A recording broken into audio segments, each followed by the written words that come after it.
Welcome back. Welcome back to another episode of To the Wheels Fall Off. I'm Matt. I'm Paige. Let's talk about anger today. And please don't turn this off yet. I know a lot of people don't like to talk about anger. It makes them feel a certain way. It's kind of tricky. You don't want to admit that you feel it. You don't know what to do once you have it. You misunderstand it. You look at what it could be other than anger, and it gets muddy. It gets really muddy for a lot of people. But anger is a really, really important emotion. We often attribute it as bad, and it is not bad. It is a mobilizing emotion. It is a revolutionary emotion. It is trying to teach us something. It is trying to encourage us to make a change. And I think that's where we lose a lot of people. When we say change, we're not saying leave your partner. Maybe sometimes that's what it ultimately means for you, but that's not what it always means. Sometimes it can mean set boundaries. Sometimes it can mean set limits. It can mean detach yourself from certain situations, spend less time with certain people. It can mean a number of things, y'all. But it's important that you understand what anger is really trying to teach you. Both of us had to process anger in different ways. I was more of a reactive, aggressive type, and we will talk about aggression is not the same as anger. Paige was the opposite. Was I? Yeah, I think so. Okay, I utilized anger to make healthy choices. Yeah. I wasn't as aggressive as he was. Sure, I had my moments. And boys and girls are conditioned at a young age to handle anger differently. It's conditioned in us on what anger means from the time we're children. It's taught, in religious studies. It's taught in philosophy. There's a lot of great things about anger, but it seems like we have misinterpreted pretty much every single one of them. We're going to give you a healthy perspective of what we believe anger is, how we've used it in our lives to make changes, and why it's not a 4-letter word, why it's not icky. And I really hope you stick around for this. It's going to be a 3-part series. This first one covers what, Paige? This is going to be for those that are with someone who is still in active addiction, or maybe they are a dry drunk. They're not doing a program or recovery of any sort, but they aren't using a substance. But they still have the behaviors that they had beforehand. So basically, if you're just with somebody who's an ass and is treating you poorly, this is going to be for you. Yeah. And then the second episode is going to be for those that are with someone that is in recovery. Because a lot of the times your anger will surface there and you're going to have no idea why it's there. So we're going to touch on that. And then the third episode will be for those that are out of the relationship and they have some anger that they need to get through. And please don't segment yourselves and skip one because you don't think it applies to you, because every single one of these is going to build upon each other. Yep. We will talk about different pieces of anger in each episode. So here you're going to get some of the origins of anger, what it's really trying to teach us. We will build on that in episodes 2 and 3. So if you skip this one, you're going to hear episode 2 and be a little lost. Right. I typically don't like to separate based on your relationship status, but I felt like this was going to be an easier way to break it down for those that want to hear about anger. So, but like you said, listen to them all because there's always something in there that's going to benefit you. Yeah. And if you heard active addiction, you don't think that applies, think active dick. Yeah. Just an active dick in your life. Behaviors over substances is Correct. what we preach here. All right. This is going to be a fun one. Yep. This is actually our second go at this. Our camera broke. I think it finally bit the dust. So we were having a really, really good conversation. And about 25 minutes in, we got an alert. Oh, your camera's not working. And it's like, oh. This has been repeat with this wonderful piece of machinery that has served us well for years. But I think we're asking too much of it. And so it is time for a new camera. But if you're watching this on YouTube, you might notice it looks a little different. I don't think it's going to be that much different. I don't think so either.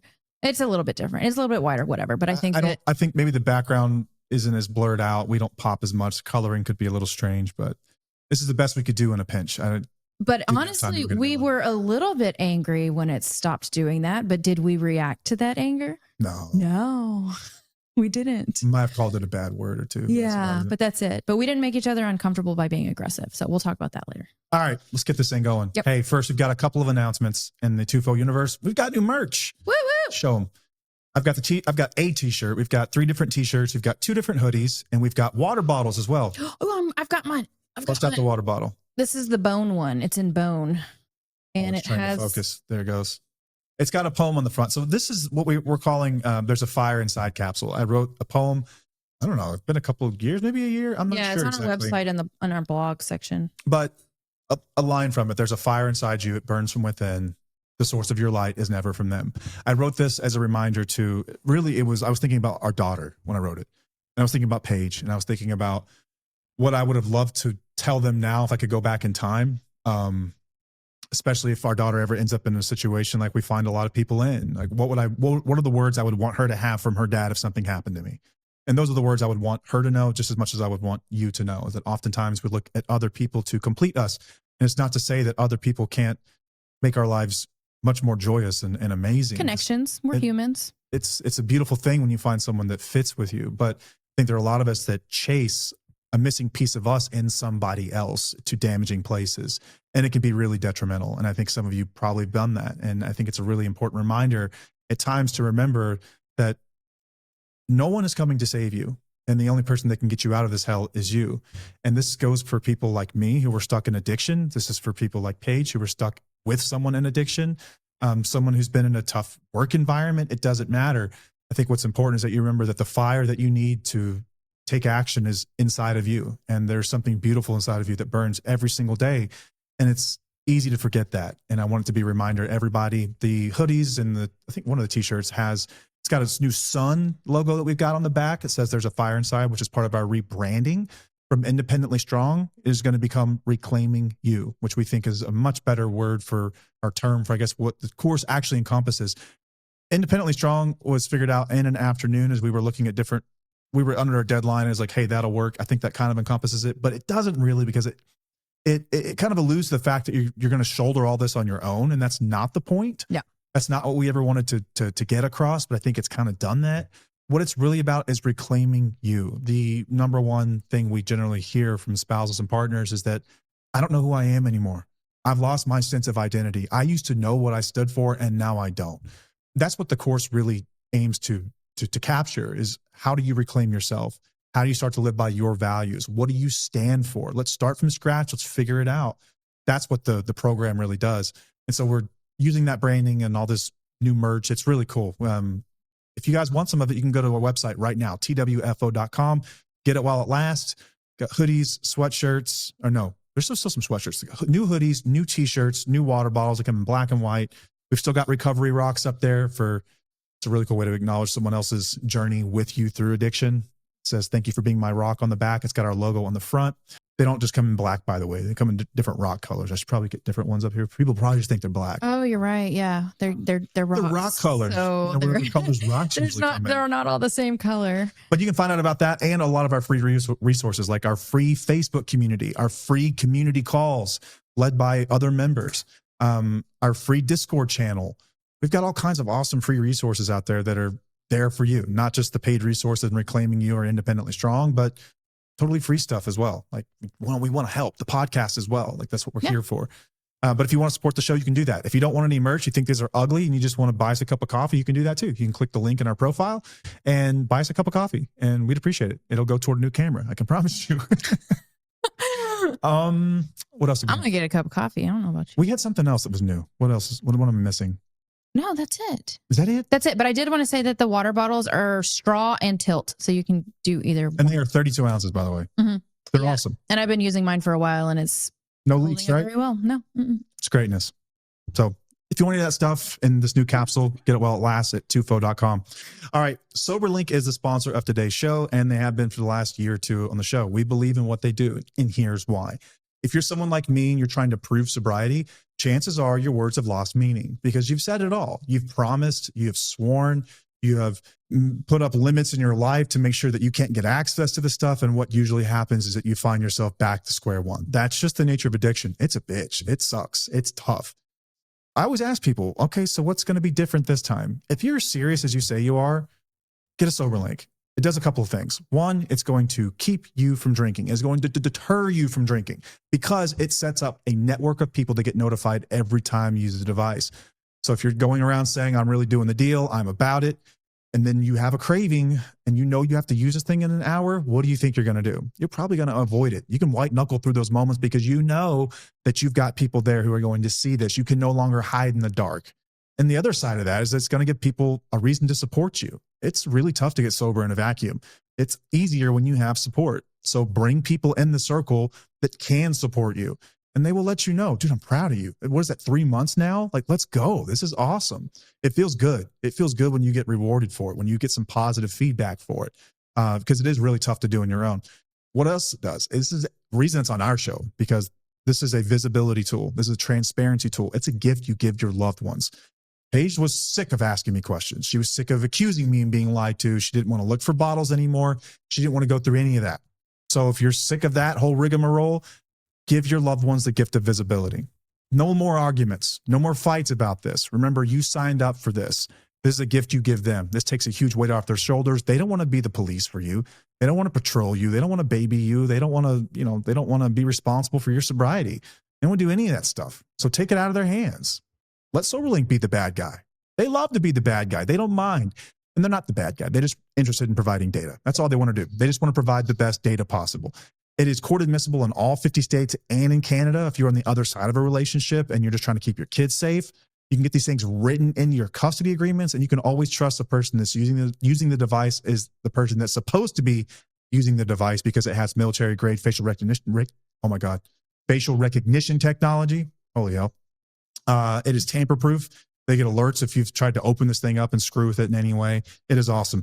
For the longest time, it was really expensive to get into one of these devices because there was an upfront cost for the actual device, and then there was a monthly plan cost, kind of like a cell phone deal. Now they've changed it. You can now rent these things. When you sign up for a 1-year plan, you can rent one for as little as $19 a month. Get started today for $19 a month. Now, you still have that monthly plan cost, but since you're an awesome listener of this show, SoberLink's going to help you with that. They're going to send you a $100 gift card that you can use toward the purchase of anything. It's Christmas time. If you want to use it on Christmas presents, do that. Bills, do that. Tufo merch, do that. If you want to use it toward that monthly plan cost, whatever. They're going to help you decrease the cost of that plan, especially over the course of that first year. Just go to soberlink.com/wheels to find out more. If this is something like you think you might be interested in, make sure you use our link, soberlink.com/wheels. And now I'm done stuttering. Let's get on with the episode. So this topic I've wanted to discuss for a while. I feel like we've talked about it before on episodes, like little bits. I've had some Paige's perspectives.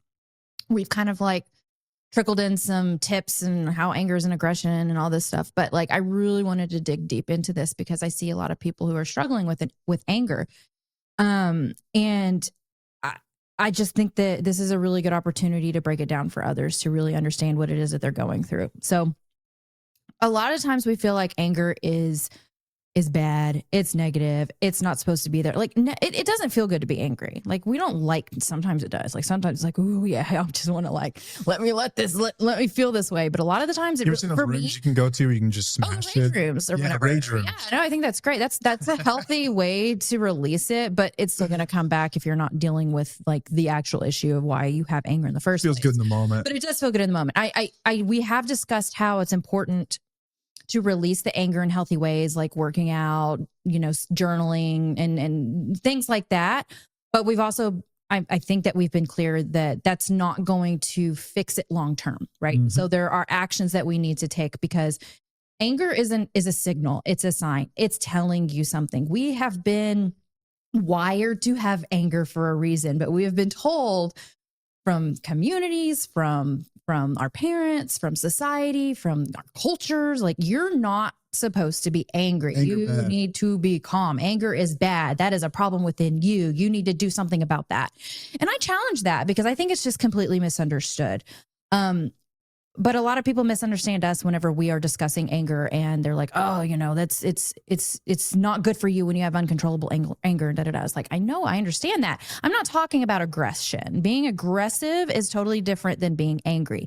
You can be calm. You can release it in a healthy way without being aggressive. Anger and aggression are two totally different things. Aggression is the behavior. Anger is the internal signal. It's internal. It's not going to hurt someone when you are angry, but being aggressive can. Right. And I think we screwed up because we pick up on the pattern that aggression generally follows anger. Yes. Usually. Yes, absolutely. And so we pick up on that. Right. So like you kind of get conditioned to that. Like if you grew up in a household where there was a lot of conflict, it felt scary and unsafe, and anger was generally a precursor to aggression. Yes. But we've equated them as one and the same when they're really not. Right. So I just think that us as a society, we haven't been taught how to manage anger, or we haven't been taught how to utilize anger in the proper way. Use it as fuel, use it as a sign, use it as a signal instead of like just lashing out and releasing it, because it gets a bad rep, because that's why we release it in unhealthy ways. So we're here to like help you through that and help you understand like what the anger is really trying to tell you and what you can do to help, it's not get rid of it, because we're never going to get rid of like our emotions. Emotions are there for a reason. It's really just to like use it as a signal. What is it trying to tell you? So if you're angry and you're in a relationship, I'm going to validate that anger right now. And I'm going to let you know that it's totally acceptable to be angry. A lot of people think that we encourage anger or we encourage being aggressive. And that's not what we do here. I have never encouraged being aggressive, because that's not useful. No pettiness. No pettiness. It's not helpful. It doesn't do, it might make you feel good temporarily, but the reality is that it's not productive. Like, we are here to help you become productive in your emotions, to feel your feels and do something about it. So it's kind of funny. Before we got on here, I was reading, somebody had posted something like randomly. I don't know who, I don't even follow this account, but it said about listening to your anger and da-da-da. And at the end it said, so crash out, sister, and be okay. And I was like, okay, hold on. You're encouraging people to be aggressive instead of encouraging them to look at this anger and figure out what it is within them that is harming them. Like, what is harming them? What is causing this anger? Why is it coming up? You're telling them to just like crash out and be aggressive. Like, that's not helpful. Why are we teaching people to do that? I was raised that 2 wrongs don't make a right. And I know that always kind of like irritated you in a way. Like when I would say 2 wrongs, right? Am I right? For another day. Okay. I don't believe in, revenge. Retribution. I don't believe in that, and goes against my values, because I know that it's not going to help me.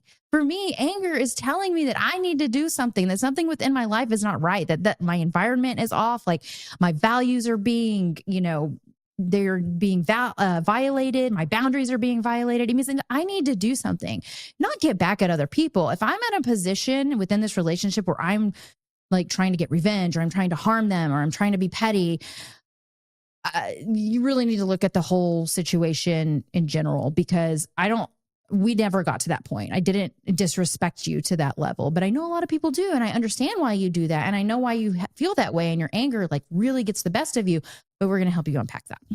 Quick tangent real quick. And just in defense of that statement with that account, like crash out, whatever. Okay. What if you've been looking for, I don't know, like you need an ingredient for something that you're making, and you've been to 3 different stores and they don't have it. Mm-hmm. And you get pissed, crash out a little bit in the car and lose your shit.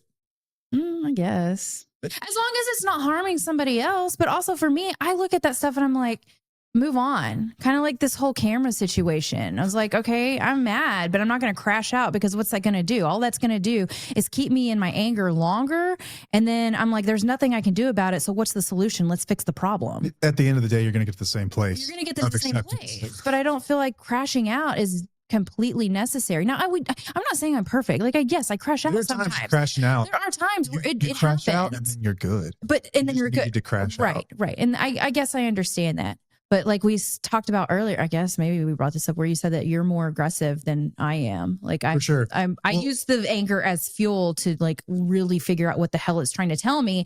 And you get angry and you're like, it's just more aggressive. And that's how that's just how we process it differently. But I don't know. I think the problem with any kind of statement on social media like that is that people are going to hear that and apply it to their life, depending on where they're at and what's going on with them.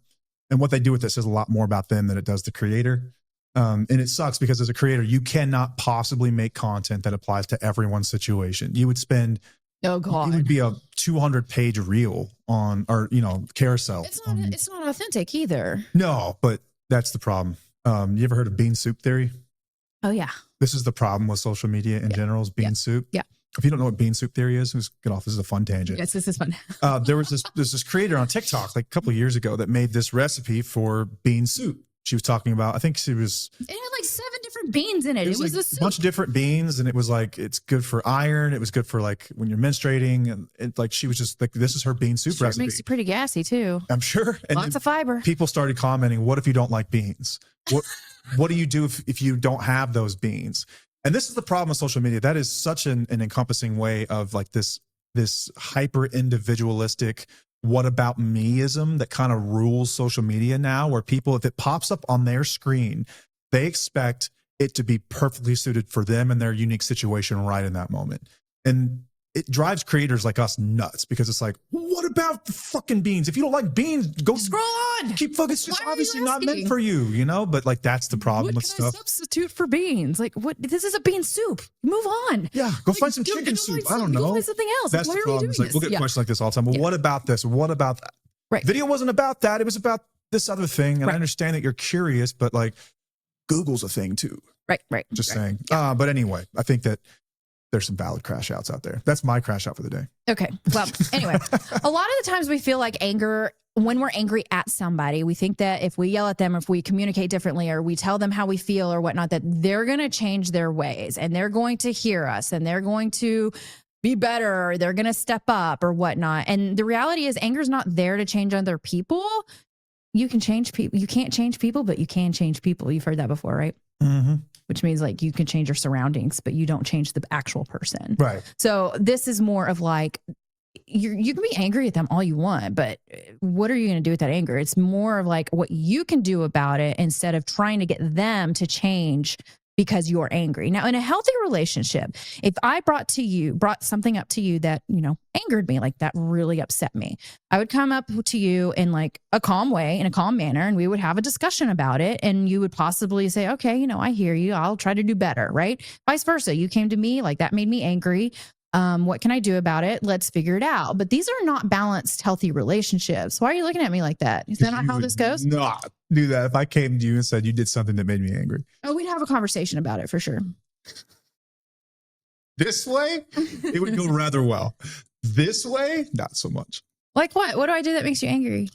If I address anything that makes me upset that you've done, you lose your shit first.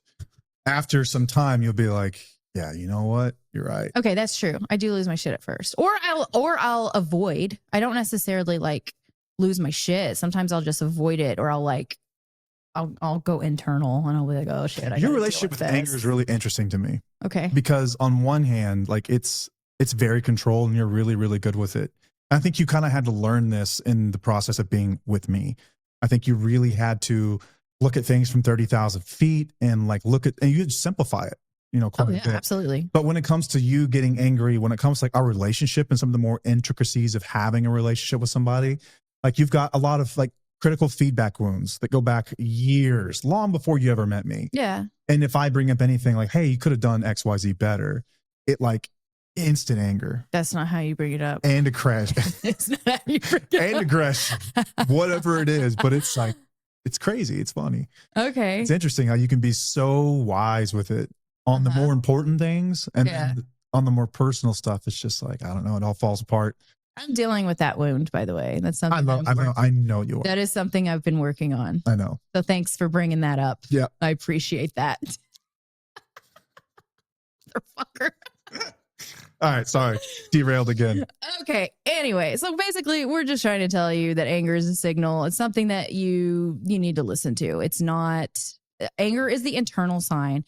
Aggression would be how you react. That's the behavior. And what we can do is we can control our aggression. We don't necessarily control the anger.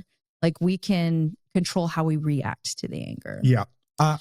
Anger, I think a lot of people feel like is an emotion that you can't stay in and do anything positive with. When you're feeling angry, you want it to go away because you don't feel like it's productive. You don't feel like you can move forward in the direction you want to move forward while you're angry. And what this generally presents as in the work that we do is you'll have a couple. One of them is either just, they're severely addicted or they're just a dick.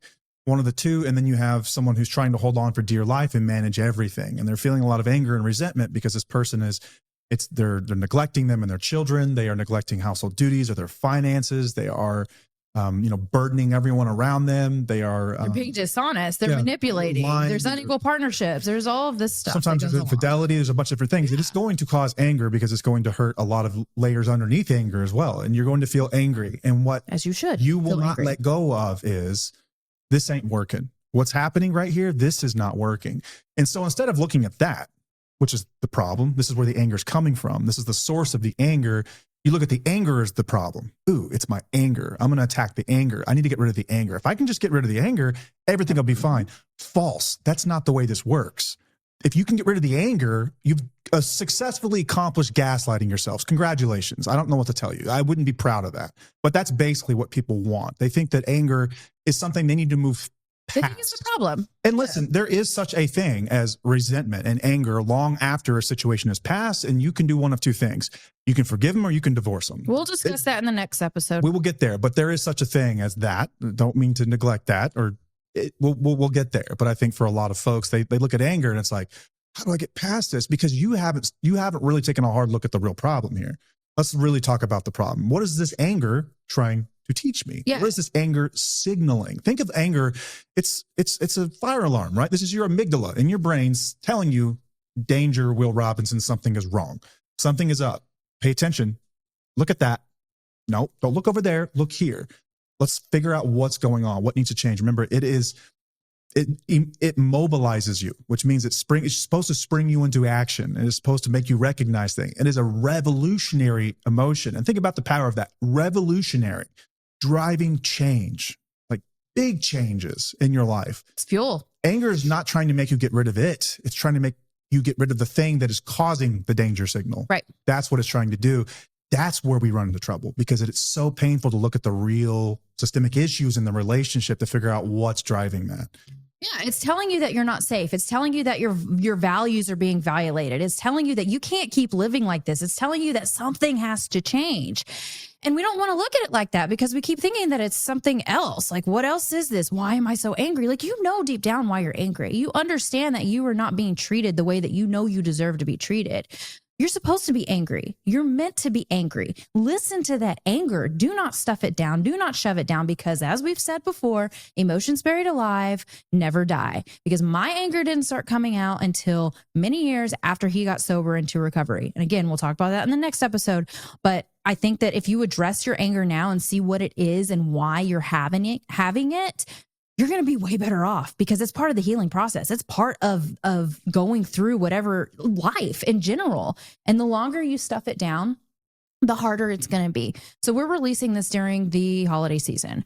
And a lot of people want to, put these feelings aside, but I'm going to tell you that they're probably amplified right now. And you may not understand why they're amplified, or you do know. Typically it's because you're holding everything together. You are you're carrying the weight of everything. There's so much going on, like school parties, pictures, family gatherings, cooking, baking, getting gifts, just all the things that go along with it. And you may not have a partner who's going to be there to help you. I will say that if you are out of the relationship, it actually seems to be easier, because then you know that like you've got this and you can do it on your own. But if you're still in the relationship and someone's just sitting on their ass doing nothing, there's going to be resentment that's being built up because they're not doing anything about it. Workload is equal, but it's just feels worse. Yeah, but they're not doing anything. So you're supposed to be angry. Who wouldn't be angry in something like this? So your anger is not the problem. It's not the problem at all. Not taking action because of your anger is going to become the problem.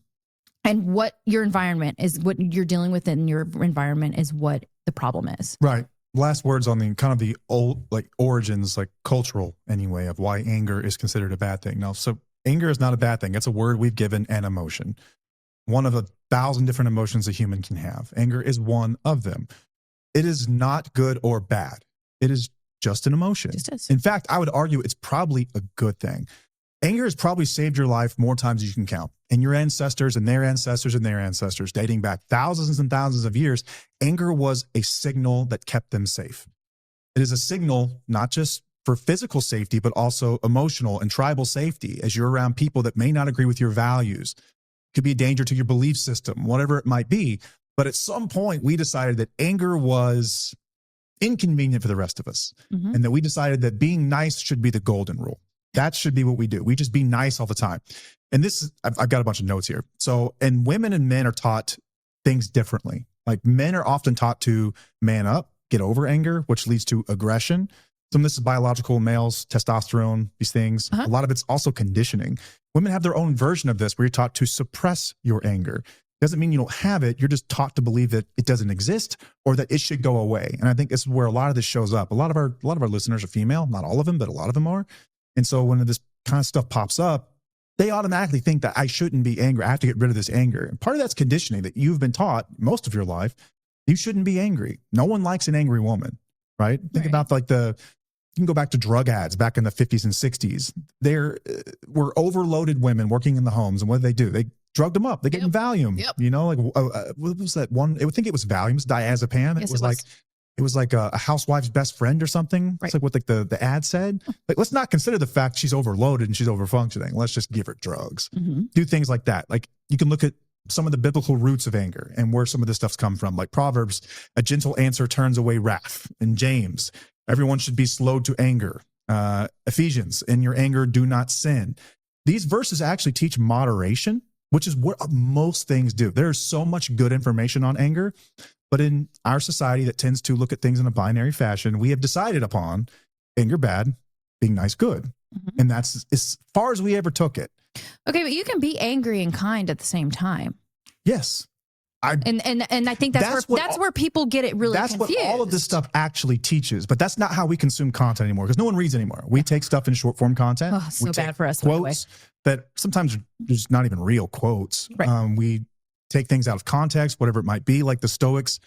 A lot of people misinterpret the Stoics as just like not feeling anger, like just be happy. That's not true at all. Like Seneca, Epictetus, and Marcus Aurelius all wrote about how to process anger and how not to let anger drive rage. Right. They talked about like the middle ground between these things. There's also therapeutic misconceptions. Think about, you ever seen that movie Anger Management? Yep. One of my favorites. I love Adam Sandler. Yes, Cruise. We'd say that in our house all the time. It's anger management. It's why would you need to manage your anger? Why is it called anger management? It should be aggression management, rage management, whatever it might be. Instead of something is hurting you and needs addressing management, which is what it really is at the end of the day. But we have given anger, we've kind of slapped it with this like stepchild name that gives people this illusion that this is a bad thing. Right. This is a terrible thing. I shouldn't be feeling this thing. I want you to try your best to reframe that. Yeah. That anger does not mean that you failed. Anger does not mean that you're being mean. Anger does not mean any of those things. Anger is simply a signal. It's just a signal that there's something going on we need to pay attention to, that we ought to dig a little deeper into. So when you're asking, how do I move past my anger? You're asking the wrong question. Yeah. Rant over. Thank you. Yeah. Okay. So I'm going to just shift just a little bit because there's something that I have seen a lot where people, they wait so much for their partner to take accountability, to be honest, to be responsible, to have empathy, to repair, to have stable behavior, to follow through, to own the harm. Okay. You're angry. And then you have this waiting period of just like, when are they going to get their shit together and take accountability? And that can keep you stuck for a really long time.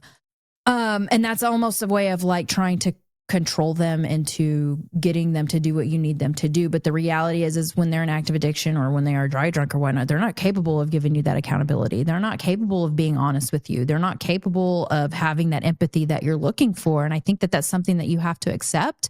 And it doesn't mean that you can't just like, your anger is valid, but you can't use it to get them to take accountability. Right. Yeah. It's born out of, what you would do in their shoes and the frustration that they can't see the simplest effing thing in the entire world.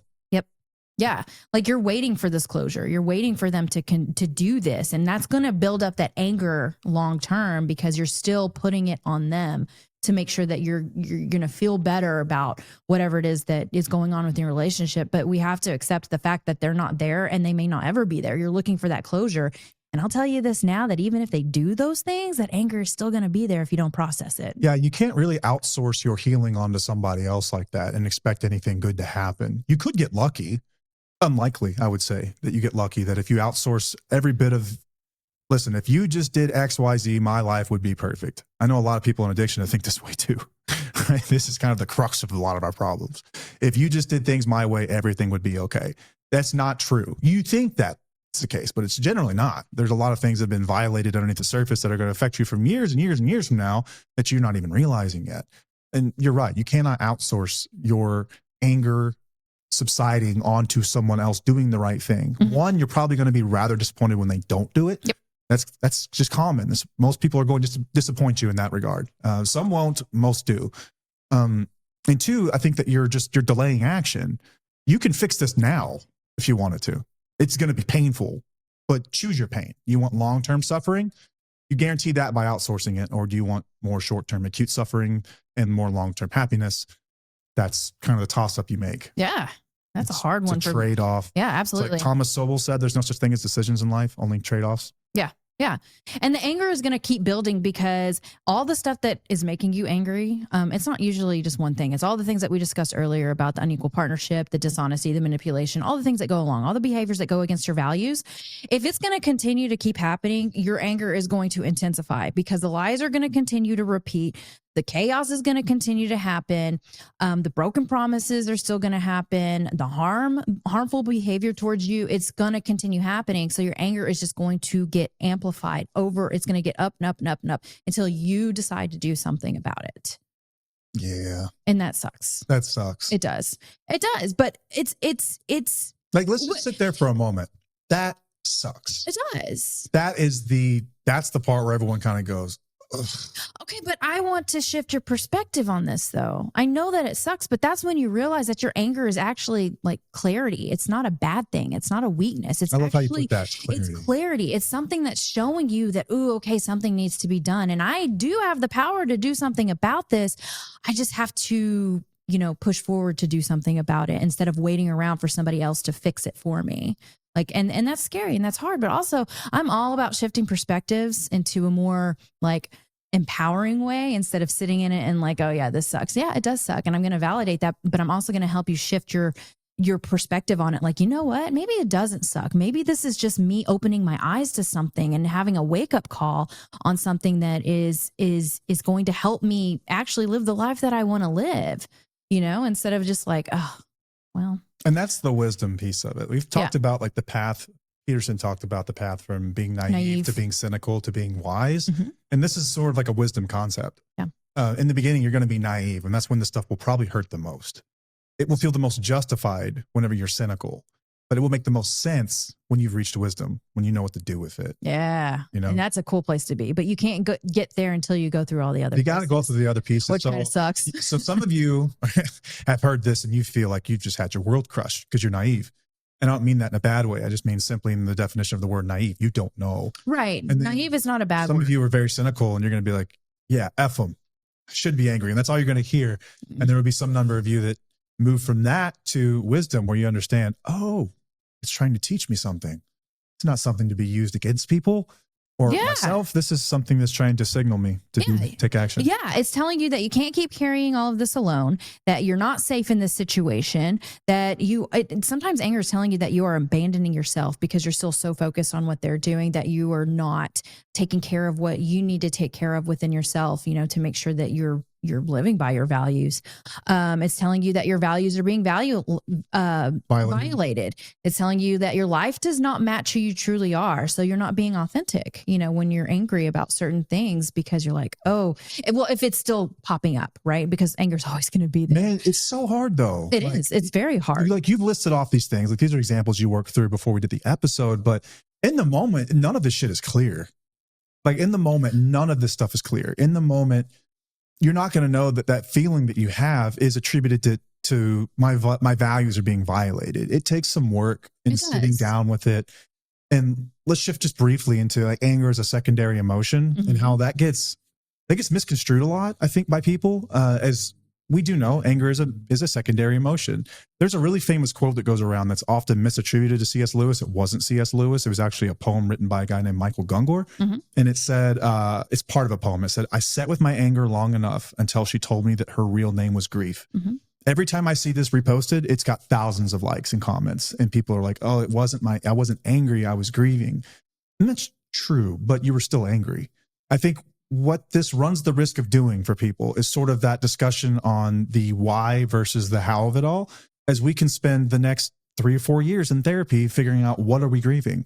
You're grieving the loss of a relationship that you thought you had, the loss of a dream, this requiem for a dream, if you will. This that movie. It's depressing, but yeah, it's a beautiful title. But Great songs. But it's this feeling that you've lost something that you can never recapture, and it's like you have to sit there and you mourn with this, and you will grieve. You will, and it will feel like anger as well. It is. Anger is not the danger people run when they do things like this. When they say, "Okay, you're not actually mad, you're grieving." True and false. You are still angry. The anger is driving at something. He wants you to explore that grief so that you can move past the grief, which will then Lead to cure that anger, right? action. Lead to action that cures the anger. Like you can explore grief and you'll go through that in your own way of accepting it, getting angry with it, the stages of grief. I think they've upped it now. It's 7 stages. It's not 5 stages anymore. Oh, interesting. Or maybe it's 4, now it's 7, something to that effect. We're not therapists. I should always open the episodes with that. But anyway, I think that Paige was really worried about talking about this because anger is a secondary emotion. The fear is real that if you sit here and you walk people through that, you're not actually angry. You're just grieving. You're just sad. What they'll do is they'll spend the next year, 2 years sitting in that. Sitting in that grief. I'm grieving. I'm sad. Because grief you can't really do much about. You have to accept it and you go through all the stages of grief. But anger is actually signaling action and telling you that there is something that can be done to get through that. Yeah. And that my fear is that if you just sit in that grief for too long, you're still ignoring the fact that you're angry because maybe you feel like, oh, I don't want to be angry because then that means that I have to do something about it. And that's scary. That's scary for all of us to listen to our anger and think, oh, well, this means something. My fear is that if we go down that rabbit hole is that it overcomplicates something that we can actually simplify a little bit because anger is a true emotion. It's it's real. It's something that's really telling you something. I think people will look at the feelings wheel, and especially when it comes to anger, we've talked about anger gets a really bad rap. And so when you look at the feelings wheel and you identify anger and you start to look at what's underneath anger and you look at something like grief or sadness, you think that your anger is protecting you from that sadness. That is false. That is oversimplified. I think people just say that because it sounds deep, but that's not even true. It's an incorrect way of looking what anger actually is. I mean, it could be partially true, but I still feel like it's not a blanket that you hide under. Like it's not some shield from grief. It is a mobilizing emotion that is pushing you toward change. That's what anger is. That's what it's doing there. That's its role in all of this, right? All emotions have a purpose of some kind. Grief is, it's complex. There's a lot of reasons that we grieve, There's a lot of reasons that we're angry. It is, I think of people will look at anger and they want to swap one for the other rather than look at them as an encompassing sort of multifaceted emotional state where you can be angry and you can be grieving and you can be sad and you can be harmed and you can do all these things at the same time. But we think anger needs to be removed for some reason. Mm-hmm. And if I remove the anger, then I can just grieve. It's like you can do more than one thing at a time. You can multitask these emotions. Absolutely. Anger is just, remember, it's the signal that is trying to immobilize you and drive you towards something. So like I think that quote, oftentimes people misinterpret it as saying your anger is fake. You're actually just sad. And that's not what it's saying at all. It's saying if you sit with anger long enough, sometimes that you'll discover that it's more than just anger. And there's grief and sadness and a lot of other things underneath it. True. But it's trying to drive you toward change. It's trying to drive you towards something. It's not replacing the anger. Anger is literally trying to save you. That's what I was saying earlier. It's literally trying to save you. Yeah. So I don't want people to think that anger is like less valid just because there's something else underneath it. It's not true. It's just a really uncomfortable place to be. And no one likes to admit that they're angry. I think that's another tough one. Like we think of it as such a bad thing that when you say I'm angry, it's like, we're scared of the repercussions that come with that sometimes as well. It's true. We're scared of how someone might take that. And that's just going back to conditioning and all the other things you discussed earlier. Yeah. But again, it's the way that you release your anger that's going to be appropriate and how you're going to learn from that. Yeah. So. I would hate for people to take the exit off the highway of let's go explore. Let's go get rid of my anger by exploring this other thing because I'm not angry. Yes, you are. And it's okay. Yeah. It's totally fine. Yeah. And it's okay to be angry. I would be worried if you weren't. Yeah, same. So I want to talk about what anger actually needs from us. Like, what does it need from you? What is it asking? What is it asking you? So it's helping, it wants you to gain clarity about what is unacceptable within your life. Because a lot of the times we don't recognize what is unacceptable within our lives. Like we think we know, but we really don't know, especially when you're in it, right? Because it's going there, you're so confused going up and down. There's not much clarity to be gained while you're in it. But you need to be able to try to gain that clarity of what is unacceptable within your life, because that's going to try and help you realize like where your anger is coming from. Taking space between you and all of the chaos and the issues that are going on. That's kind of what the anger is asking you to do. Truth about what's really happening, support that centers you. You know, like our community is a really good place to go whenever you have anger. It's like, I'm angry because there are people there who understand you, and we're going to help you understand you. It's about you. It's not about your partner. It's not about all that. It's about what you're going through and the way that you feel. And we understand why you're angry and why it's there. So support is very important whenever you are angry. Emotional safety, it's looking for that. And we all know that in these relationships, you don't have emotional safety. It's not safe at all, actually. It's not safe for you. It's not safe for your kids. And that anger is trying to tell you that. Yeah, I equate my anger to wanting. Like there's something in me that is desiring. Mm-hmm. And that's literally what we've kind of been saying. Like it's your needs being neglected. Like if you're going to equate anger to pain, like the Buddhist perspective on this is that like all pain comes from wanting. It's the absence of not having something that you desire. And so like you can think of it in that sense. And it's like, I know when I feel angry, it's almost like there's something at the tip of my tongue I can't quite get out. And it usually comes out in the worst sorts of ways. Like, you know, verbal lashings or bad words or rants or whatever it might be, but they all come back to this thing. It's like something has to change. I can't keep existing in this effing state. Yeah. Something's got to give. Paige has been unplugging her microphone today. Sorry. I almost did it again. Okay. So I'm glad that you brought that up, because I want to talk about the difference between, or how you can move from destructive anger to constructive anger. So what's the difference? So destructive is going to be what we talk. This is aggressive, aggression. This Bashing shit, punching holes in walls. This is yelling. This is exploding. This is attacking. This is being petty. This is being bitter. This is extra resentment. We'll talk about resentment another time. It's being passive aggressive. It's shutting down. It's that's not going to be helpful for you to do those things. That's just like how you want to react or how you want to respond. And yes, we have talked about reactive defense before. It used to be called reactive abuse. We have a whole episode on that. But I feel as though if you get to that point, then definitely something needs to change within your relationship, because you're not acting like who you want to act, how you want to be. You're not living by your values. You wouldn't give a friend that advice. It's been triggered out of you for some really deep reason. Right. So constructive anger is going to be like naming the truth, which a lot of us do live in denial for a long period of time. But when we're angry, we need to name it. We need to speak it. It needs to be out there. It's setting boundaries. We have a 3-episode series on setting boundaries. It's also within our program. It's taking space. It's, removing yourself from a situation for a little bit so that you can figure out what's going on. It's refusing to tolerate the dishonesty. It's supporting yourself. It's protecting your children. It's choosing alignment with your values. It's living authentically. It's living how you want to live. That's constructive anger. That's actually using that anger as fuel. It's doing things that are going to be productive. So let's little exercise for a moment. Let's say that you are put back into a place where you were with me, during that time. Yeah. Like, I know that you felt anger. Yes. More times than I can probably count. Times I didn't even recognize it and you were angry. Right. How did you deal with it in the moment? Because in the moment, it is so powerful. The only thing you feel like you can do to quell that feeling, that desire, to lash out. To lash out. Right. Or yell, or to let you know, because I wanted to let you know that I was hurting and how I was feeling.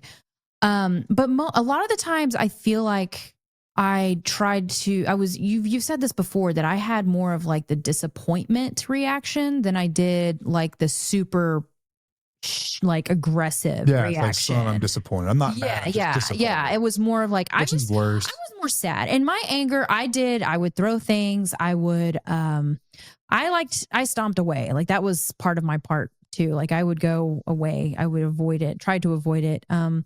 I would let you know how I felt, but I know that it wasn't going to do anything. So you get to a point where you're like, all right, this isn't working. So now I need to recognize how being reactive is not going to help the situation. So I need to figure out what needs to be done. So what I did, that's when I was starting to change in my mind, or start to like plan in my mind what life would look like. That's what I was about to ask you. Yeah. How many times do you think it took? But people are always confused on timelines with us, and it's kind of hard to go back and because we weren't recording it at the time. How many times do you think it took for us to have these episodes where it's I do something really stupid, you get angry, you lash out, and then you get quiet and process and you think? It's like each time you turn another page in that book and you stack another little card. Right. And it's like, okay, so you were in active addiction for 10-ish years. We were still young, but you were a closet addict, and there were some behaviors that were just immature behaviors. So, and I would lash out sometimes, but not all the time. Somebody recently asked me how long the chaos like really was. And I said it was only 18 months. Yeah, a year and a half. Yes. About a year and a half of me really feeling angry and and trying to figure out what I was going to do and how I was going to live without you, and detaching and all those things.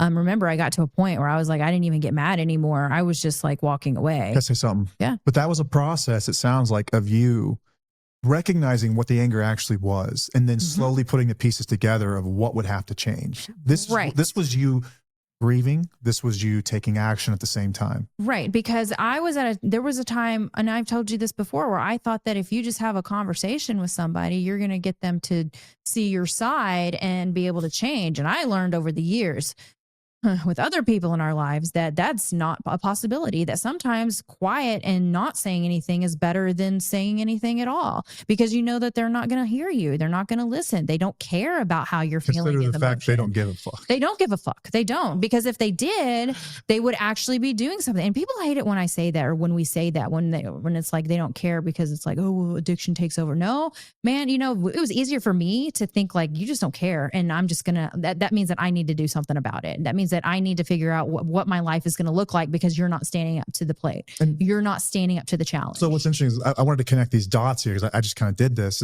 You're talking about this, like this process of like being constructive with anger rather than destructive anger. Do something constructive with it. And you just listed, 20 things that are constructive anger. Yes. We had an episode with someone, believe it was, what was the episode called with Jenny? I cannot remember. It was, oh my gosh, I don't remember. Many of you have probably heard it. We've only had like 3 or 4 guests on our show, but if you'll go back, there's one about someone who left a really abusive relationship with someone who was struggling with addiction, and she talks about her having to amplify the anger. Yes, being stung over and over with it, because she knew that without that, she was never going to take action. She literally used the anger for its intended purpose, but at times had to remind herself, oh, that's right. That's what this is. I keep fooling myself to think it's something it's not, that we're this couple that's working on things and things are getting better, when in fact that I have no evidence to show me that. And she would have to stab herself over and over with that anger, which you were kind of doing the same thing. Yeah, I was over time. And honestly, so it's not like, I don't want people to think that's like this event that you just make this decision and then you're good. Right. It's more like a process of events. It's that drive you toward change. Absolutely. Some people just lose it one day. Like, don't get me wrong. There's some people who are like, and then I was done. And then you're done. Yeah, absolutely. And I would have gotten to that point, honestly, because I didn't have much tolerance, for that. On the other side of this addiction, yes, I can tell you right now that it was anger and disappointment and shame and all the fucking emotions that we attribute to this like terrible category that actually got me to where I am today. Yeah, but that's not my doing.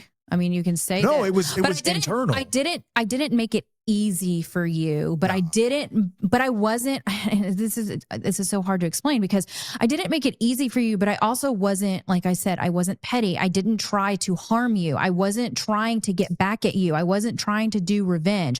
I wasn't trying to say, well, I need you to hurt. Dude, that because doesn't work anyway. No, but I see that happening, and I understand why people do that. But for me personally, I wasn't like that. My anger was coming out or my aggression was coming out because I felt like I was being harmed. So which I was, but we naturally even as kids do this. That's what you do. You become aggressive. You release it that way. And they haven't learned how to regulate their emotions. And that's literally what we're doing in this episode, is helping you understand that those emotions are there for a reason. But what you do with it and how you respond to it is what's more important than lashing out and just letting it take over. Right. I was young. I didn't know. Remember, I was 26, 27. And I was still pretty immature. So yeah, I'm going to lash out, or I'm going to, I'm going to yell, and I'm going to be aggressive or whatnot. So it's taken me a long time to really like understand that anger there's a way to release it in healthy ways. And then there's a way to release it in unhealthy ways. Yeah. You almost need to approach it like a friend, like throw your arm around it and say, all right, what are you trying to tell me? What are we trying to talk about here? Yeah. Let's get to the bottom of this. Let's figure this out. What's next? Yeah. Okay, so I want to get into just some tips to kind of help you through this stage. Ooh, this will be fun. Like, we're going to actually get you through. Actionable advice. Yes. So we want to step out of the reaction mode. And that's what we talk about with being aggressive, is that, you typically react to things, but we do have the power to not react to things, but we don't give ourselves enough credit, because we always excuse being overwhelmed or angry or someone harmed me, and that's why I lashed out at you. But in reality, we are responsible for our own behaviors and how we respond to things. So like, let's say that somebody comes home, they're messed up, you're pissed, they get home late, they may be a jackass or whatnot, and you really, really want to get angry. I would say to like remove yourself from that for a while instead of lashing out at them. Yeah, like it's said that the more unpredictable your environment or the person in your life is, the more predictable you need to become with your own responses. And this is the way of controlling your environment in a healthy way. It's not controlling them, it's controlling your responses. And it's literally the only thing you can do in those moments. Mm-hmm. Like the more unpredictable they are, the more predictable you need to become for yourself, if that makes sense. Yeah. And this is just emotional maturity as well. Like we need to learn how to be mature with our emotions. And it's really hard when you're in this situation. Don't get me wrong. I completely understand why we react the way we react, but that's why we're here to help you understand how you can gain more clarity by not reacting in the way that you typically do. Because what I would do is like I would react, and then I would completely lose my mind, because that gave him fuel to gaslight me, to manipulate, to lie. And I'm not saying that was me causing him to do that, but it would make me feel like, oh my gosh, I've completely lost my mind because I don't have any clarity anymore and I don't know what's going on. If I would have learned to just kind of like detach from that or not react to it, I'm sure I would see a lot more clearly. Sometimes you just have to, and it's not going to be pretty. Sometimes you need to remove yourself from that situation, like in the moment. Like you need to remember, we talked about that little piece of space between the stimulus and your response to it.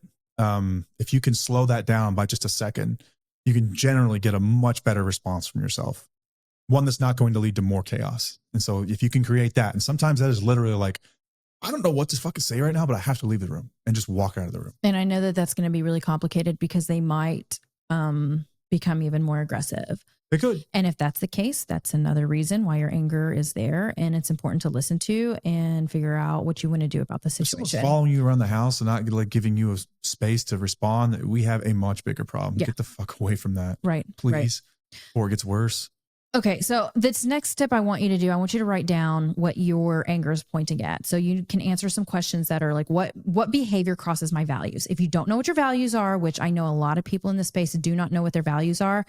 I mean, go back to the boundaries episodes. We discuss it there. And also you can Google it, but we also discuss it in Reclaiming You in our program. Your values are so important to your life. Let's say one of your values is accountability. You believe in accountability. You believe it's important to growth, to trust in relationships. And so someone's not taking accountability, right? That can be something that they are violating. Like what have they done? Maybe it can be infidelity. It can be lying. It can be any number of things that cross your values, that betray your values. Write that thing down. Let's look at the behavior that's causing this, okay? Your anger is a result of those things being crossed. Generally, this is a signal. This person is not safe. It's what it's trying to tell you. And we're talking about behaviors, not substances here. Right. Because you could easily say the alcohol is what's causing this is causing my Which values. I guess you could say, like, if you value sobriety. Right. But again, we talk about behaviors here, which is most important because that is what's typically violating your values. Yeah. And then ask yourself, what am I carrying that is not mine to carry? Mm-hmm. What am I carrying that is not mine to carry? Let's say that there's been lying, whatever it might be. There's been lying that's crossed your values. Okay. This is where we focus on what the anger is trying to teach us. Anger is rather simplistic in the sense that it's trying to tell you to get away from whatever is causing you harm. It's that simple. What's not yours to carry is where that's coming from. It's you going into the cave that is them and exploring what it is that's causing them to do this stuff and feel this way. Were they not loved enough as a child? Were they neglected? Have they not processed some trauma that they've incurred? That's not yours to carry. It's not yours to carry. Your anger is rather simply going, excuse me, you need to remove yourself from the situation. That's what it's trying to do. Yep. That's simply it. We've had a value that's been violated, whether or not you know it or not. Your body knows what you believe in, what you carry as a value, and it's being crossed. And some of these things are not yours to carry. As much as you would like to do it for them, I'm telling you, you cannot. You can't. Yeah. You can influence people all day long. Guys, we have to decide to carry that rock across the finish line. Mm-hmm. We, meaning guys like me. Self-preservation, guys. Mm-hmm. It's really what this is all about. It's protecting yourself and your children. This is also going to give you clarity. This little exercise is going to give you. Yeah, it will. It will take chaos, provide a little bit of structure, and give you some clarity. You need to get the anger out in ways that are productive, that's constructive, that's going to help you. And if you need to write it all out in a journal too, like I'm angry at this is making me mad, blah, blah, blah, blah, that's going to help you get it out. But also you need some clarity on what values that behavior is crossing and why it's making you angry. And you have to tell yourself, like, you've got the power to change that. And like Matt said, it's typically, removing yourself from that situation. Which is very challenging, but I mean, it's necessary if it's going to continue happening. Right. And don't be worried that once you start this process of listening to your anger, what it's trying to teach you, that it's like irreversible, because that's not true either. I think that we had gone through periods of time. Remember, it's a process over time. We've gone through periods where looked like we were headed for divorce, and then things would get better. And we allowed ourselves to get back into the relationship again, as safety dictated and behaviors changed and things like that. So it's not like some irreversible thing. I think a lot of people fear too, that once they acknowledge their anger, that they're going to do something they can't undo. And that's not true either. I don't want people to think that. It's just going to give you clarity, if anything at all. Yeah. This is going to make you better, more well-rounded, and more understanding of your own emotions and internal state. And that's a beautiful thing. Yep. Remember, emotions are just data. That's all they are. They're just data. It's just giving you data on what's going on in your environment. Those are your instincts telling you something. Yeah. All right, this next step is going to be set a boundary that you can actually keep. Start small with your boundaries. Like, I'm not going to argue with you when you're drinking. I'm not going to cover up for you with family or work. I'm not going to, or I'm going to take time away whenever I feel unsafe. And if you're thinking, well, if I do that, then they'll do X, Y, Z. I don't care what they do. If they start to throw a fit or they cause problems and throw a tantrum, that means that boundary should have been in place from the get-go, and they're not able to comprehend exactly why you're trying to keep yourself safe. Boundaries are work. Don't forget it. They're not fix-alls. No. And it's not about how they're going to react to it. It's about how, what you're going to do to protect yourself, no matter what they do or think or say. Right.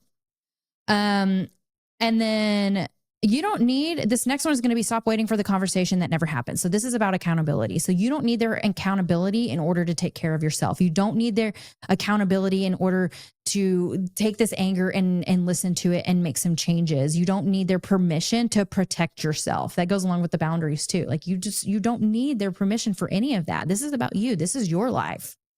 Yeah, I think that people fear making the first move a lot of the times, right? Because it's risky, it's scary. You feel like you may be giving up too early. And if you listen to this anger signal, then you're going to make a decision that you'll regret. And so people think that they need the clarity and the closure almost of someone saying like, listen, I'm never going to change. It's never going to be that simple. Usually they're going to feed you some line of bullshit like I used to, which was, oh, I'll get better. I'll be a good man. I eventually did those things, but most people say that stuff and they still don't do it. Rarely will you get the courtesy, dare I say, of someone being like, listen, I'm never going to change. This will be me for the rest of my life. You better get used to it because I'm not doing anything different. It won't be that simple. Anger is encouraging you to take action in spite of knowing the outcome. Yeah. And that's scary. Right. It's really scary. It is, but it can be so empowering. Again, like shift your perspective on these things of like, yeah, it's scary, but you're capable of doing some Here's what's pretty interesting hard about things. that proposition is that you know what this looks like and you've already admitted that this sucks and you don't want to do this anymore. Yeah. So could it be worse? I mean, possibly, but Probably not. Oh, Just my it might thought. get worse before it gets better. We do have that shirt, but that's not a bad thing. Almost everything in life will tend to get worse before it gets better, but it will get better. But it will get better. Yep. Okay. So before you start like actually trying to take steps on like what you need to do with your relationship, you probably do need to regulate your nervous system for a second. We've talked about regulating your nervous system with Don't journaling. like that term. I know you don't. Deep breathing. I'm not a big fan of it either, but I think that I understand it. I've had like really dysregulated shit. But the thing is that you don't stop there. Like you do all these coping mechanisms that we tell you to do, which we've talked about, you know, the journaling, working out, the breathing, going to another room, calling a support person, doing grounding work, staying present, all those things. Great ways to get you started, but you can't stop there. That's not going to fix it. That's not going to Coping. It's coping, yes. But you might need to do that first before you start actually making decisions to see like what it is your anger is trying to tell you and what you need to do about it. Again, it's a process. Regulate yourself first and then get to that point.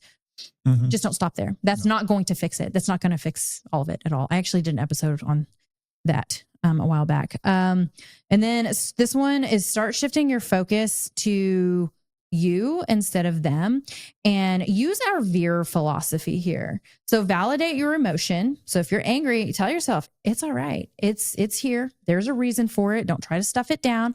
Listen to it. I'm rightfully angry. Yeah. And then educate yourself on what it means. Like, okay, ask those questions. What values are being broken? Why am I feeling angry? What am I carrying that I'm not responsible for? Right. All of that. And then empower yourself by taking action, which is whatever you feel like you need to do to make sure your life aligns with your values, and then recover by realigning with your identity and your values.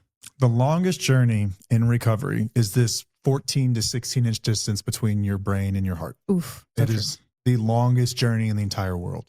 It's connecting the two. It's the distance between the two at times.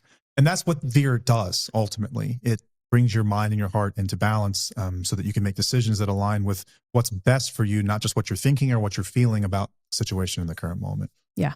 Yeah. All right. You want to close this out? Yeah. Yeah. I hope that through this, you feel a little bit different about anger and you don't think it's the boogeyman anymore. Yeah. And that you're thinking of it in a different light, that you're seeing this as something like, oh, okay. So it's not necessarily bad. It's a wake up call. It's not great either. It's just another signal. It's another signal of mine, right? It's your body's fire alarm, letting you know that there's an issue here. We need to pay attention to it, and that it's not something we should aim to get rid of without any work. I think that we would love to just wake up and not feel angry, but in order for that to happen, everything in your life would have to be operating pretty well. If you're angry, it means something's not, and so it's not as simple as you think. You're trying to get rid of a symptom, not the problem. You can treat symptoms all day long. It's like 70% of Americans on some kind of drug for a symptom of a bigger problem now. Oh, I looked this up recently and I don't remember the stats. Something wild like that. I was like, whoa, this is a lot. You can treat symptoms all day long is what I'm saying. But at the end of the day, we've got to fix problems. If we're not going to fix problems, we're going to continue to think about the impossible solution of how do I fix the symptom without ever fixing the problem, which involves endless rumination and inaction and anger and resentment and health problems and all these things that follow, right? And that's not what we're here to do. We're not here to enable you to sit in your shit for the rest of your life. I hope that we piss you off sometimes. I hope that we challenge you sometimes. I hope that times you get irritated with us and you don't want to hear what we have to say. That means we're doing our job. Yep. This is the way that we learn this stuff, guys. I don't know another way to teach it. This is how we learned. If it were that simple, then more people would do it, but it's not. It's not simple, but it is easy. Right? Don't overcomplicate it. As one of our guys that we follow says. It's not easier, but yeah. Yes. Yeah, it's don't overcomplicate things. Basically, we really don't have to. I hope that anger is not the boogeyman. I hope that anger, it's not the enemy, guys. I hope that you recognize that it's a friend of yours trying to wake you up, and that's all it's trying to do. And the more you sit there and try to get rid of it, the more it will pop up in more subversive ways, in insidious ways. It will show up. It will never go away. Okay. And we are not here to successfully teach you how to gaslight yourself. Nope. That's not what we will ever be here to do. We will challenge you. And I hope that at the end of the day that you get something from this. Truly, we've both learned a lot about exploring what anger is really trying to do. I don't want people to also feel like they can't sit in it for a bit, because you will. I think that's part of the process of this. I think sometimes me and you oversimplify this stuff as we think about because of how far we are on the other side. Right. Like we oversimplify this, and we weren't recording while we were in the mud of this stuff for a year or 2 years or 3 years while we were figuring this shit out. Our goal here is to simplify it in a way that shortens that from 3 years down to 1. or something. We're just giving you the tools to manageable. help you through it and learn something from it. And I mean, if we were here talking about it, if we were still in it, I don't feel like we would have much to share on it because we don't have that wisdom. It's more Been on the other cynicism. side of it. Yeah, we've been on the other side. So But it is muddy. look at that as hope. It is muddy. I don't want anyone to feel like they should feel like they're doing something wrong because you're feeling it and not taking action yet. Like I said, the longest journey in recovery is that distance between your brain and your heart, and you'll get there. Yep. You will. Keep working at it. Keep listening. Yeah, that's all we've got. Yeah. Stick around for the next, which one is coming out. Oh, hey, also thank you to everyone who's been okay with this new cadence that we've got, because this next episode won't come out for another week. No, possibly not. We're going to release these back to back to back. I'm trying to get 3 episodes out in December. All right, let's go. Cool. Maybe a little bit back to more Hopefully. regular. We've got some time. If we have time, Yeah. we're going to release this stuff because we enjoy these conversations, and we hope that you do too. All right, that's all we've got. Paige has to pee. It's time to go. Until next time, I'm Matt. I'm Paige. And we'll see you. Bye.